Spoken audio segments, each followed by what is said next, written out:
और देखिए एक बड़ी खबर इस्तांबुल वार्ता से जुड़ी हुई। 24 घंटे बाद इस्तांबुल में शांति वार्ता होनी है।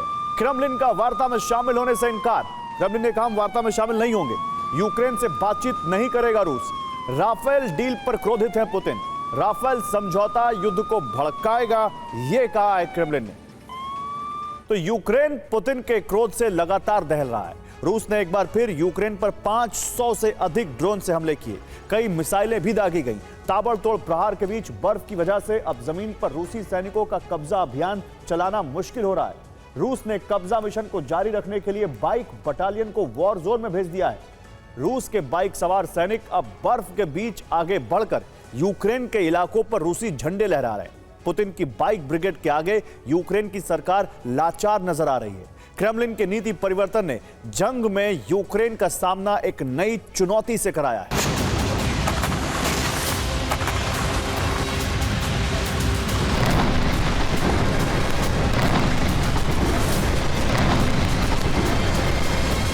वॉर जोन में अचानक गूंजती है कई मोटरसाइकिल की आवाज।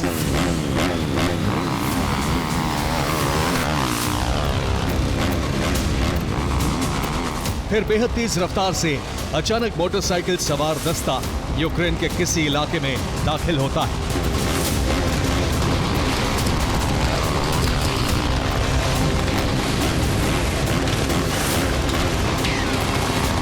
बाइक पर सवार रूस के कमांडो बर्फीले रास्तों को आसानी से पार करते हुए आते हैं और झंडे लगाकर रूस के कब्जे का ऐलान कर देते हैं।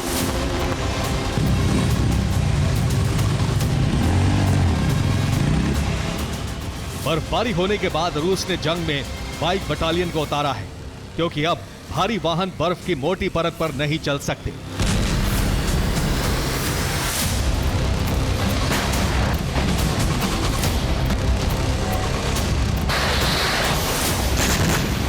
मोटरसाइकिल सवार सैनिक रूस के कब्जा मिशन को तेजी से आगे बढ़ा रहे हैं।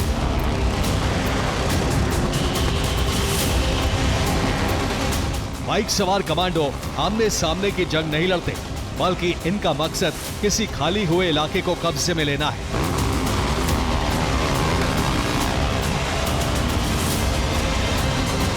वॉर जोन से आई रिपोर्ट के मुताबिक रूस यूक्रेनी इलाके में पहले ड्रोन से हमला करता है। यूक्रेनी सैनिकों पर जबरदस्त हमले किए जाते हैं। यूक्रेनी सैनिकों को पीछे हटने के लिए मजबूर किया जाता है। आसमान में रैकी कर रहा ड्रोन जैसे ही यूक्रेनी सैनिकों के पीछे हटने की तस्वीरें भेजता है, अगला कमांड बाइक बटालियन तक पहुंचता है।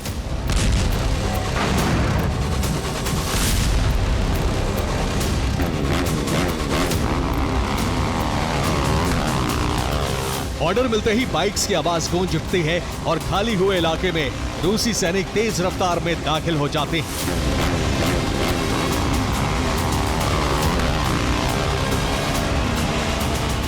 बाइक बटालियन इलाके में रूसी झंडा लगा देती है। पोक्रोवस्क में रूसी सैनिकों का बाइक दस्ता घुस चुका है। कोपियांस्क में भी बाइक बटालियन कब्जा कर रही है।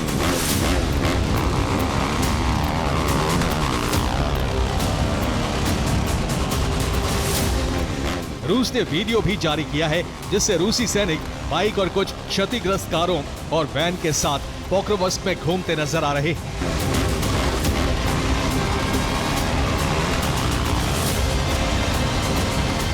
पोक्रोवस्क डोनेट्स्क का एंट्री गेट की तरह है। यहां कब्जे के बाद क्रामाटोर्स्क और स्लोवियांस्क की ओर बढ़ने का रास्ता मिलेगा। दोनों जगहों पर फिलहाल यूक्रेन का कब्जा है।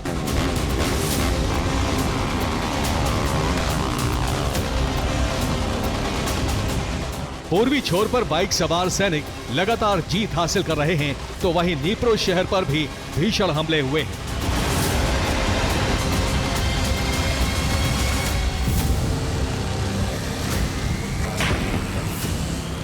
यूक्रेन के नीप्रो शहर पर रूस ने भीषण ड्रोन हमला किया, जिसकी वजह से रिहायशी इलाकों में धमाके हुए। कई इमारतों में आग लग गई, कई गाड़ियां भी जल गईं।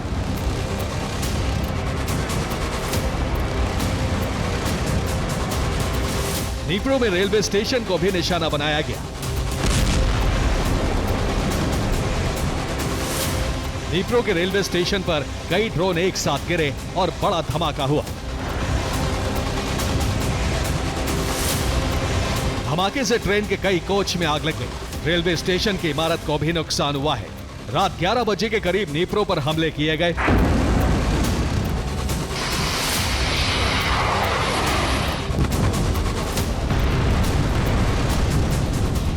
अभी तो बर्फबारी की शुरुआत है। यूक्रेन की खुफिया रिपोर्ट के मुताबिक रूस कई और इलाकों में बाइक बटालियन उतारने जा रहा है। यूक्रेन ने मुकाबले के लिए क्या प्लान तैयार किया है, ये आपको दिखाते हैं।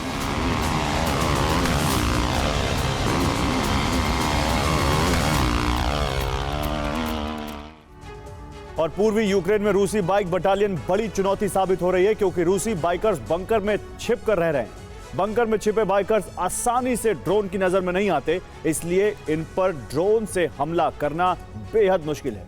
अचानक हमला करने वाले रूसी बाइकर्स यूक्रेन के लिए चैलेंज है और इनसे निपटने की तैयारी की जा रही है। यूक्रेन की सेना प्लानिंग कर रही है और इस बीच बाइक ब्रिगेड से कब्जे का मिशन जारी है। यूक्रेन ने रूसी बाइक ब्रिगेड को खत्म करने के लिए माइंस बिछाने का प्लान तैयार किया है। यूक्रेनी सेना अब जहां भी मोर्चा छोड़ेगी वहां माइंस लगाई जाएंगी। यूक्रेन को उम्मीद है कि रूसी बाइक ब्रिगेड को माइंस से खत्म किया जा सकता है। पूर्वी यूक्रेन में जगह जगह माइंस लगाने का मिशन शुरू किया गया है। रूसी बाइक ब्रिगेड के आने के सभी संभावित रास्ते बंद किए जाएंगे।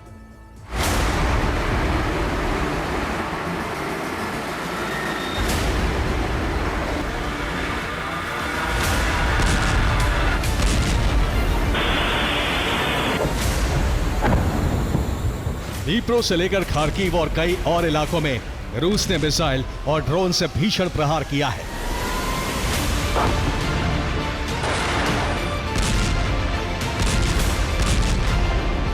यूक्रेनी सेना एयर डिफेंस की कमी की वजह से भारी नुकसान का सामना कर रही है।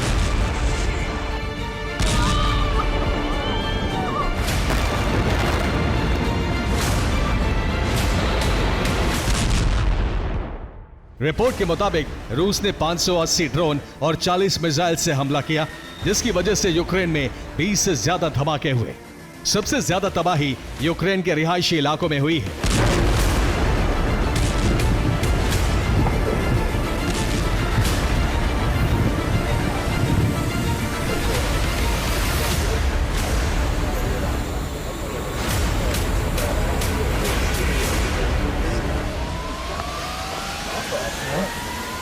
ज़ेलेंस्की के मुताबिक यूक्रेन पर पूरी रात हमले होते रहे, लेकिन रूस का हर हमला सैन्य ठिकानों को टारगेट करके नहीं किया गया।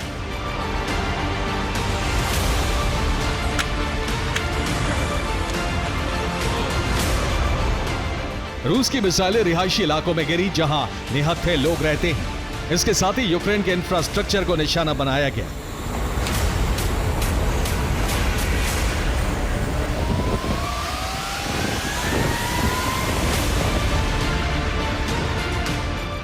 यूक्रेन में 3 लोगों की मौत हो गई, जबकि 26 लोग जख्मी हैं।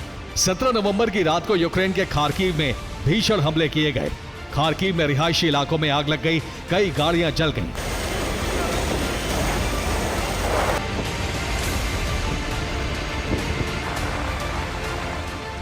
यूक्रेनी वायुसेना के मुताबिक खार्किव की तरफ 2 हाई स्पीड मिसाइल से हमले किए गए। रूस ने पोल्तावा को भी निशाना बनाया।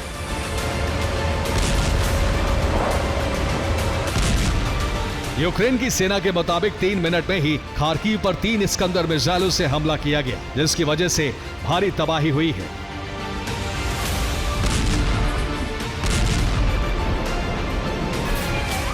इस्कंदर मिसाइल का इस्तेमाल खार्किव में मौजूद बिजली स्टेशन को नष्ट करने के लिए किया गया।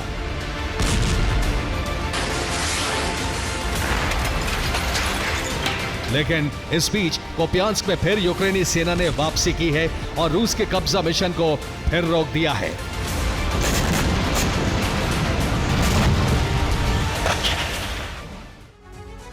और कोपियांस्क में एक बार फिर यूक्रेनी फौज ने बढ़त हासिल कर ली है। यूक्रेनी सेना ने रूसी सेना की सप्लाई लाइन को बंद कर दिया है। यूक्रेनी फौज ने मुख्य सड़क पर फिर से कब्जा कर लिया है, जिसकी वजह से रूसी सेना तक रसद नहीं पहुंच पा रही थी। अब रूस रसद भेजने के लिए हेलीकॉप्टर का इस्तेमाल कर रहा है। यूक्रेनी सेना अब इलाके में हेलीकॉप्टर गिराने की तैयारी कर रही है और एयर डिफेंस लाए जा रहे हैं।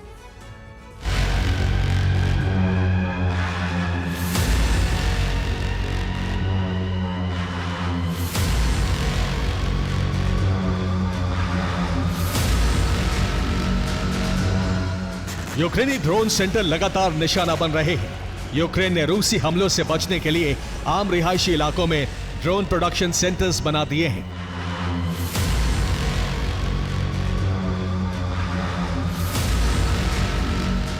रूस इसी वजह से रिहायशी इलाकों में हमले कर रहा है।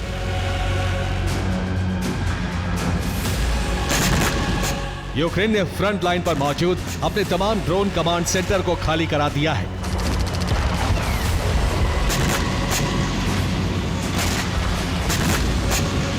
इसकी वजह रूस के नए ग्लाइड बम है। रूस ग्लाइड बम से ड्रोन सेंटर्स को नष्ट कर रहा था। अब रूस के बम खाली इमारतों और मोर्चे पर गिर रहे हैं।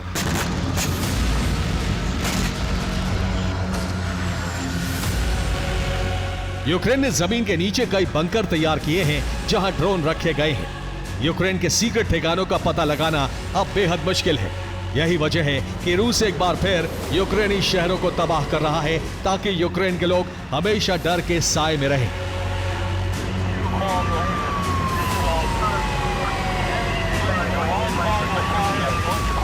Bureau report, TV9।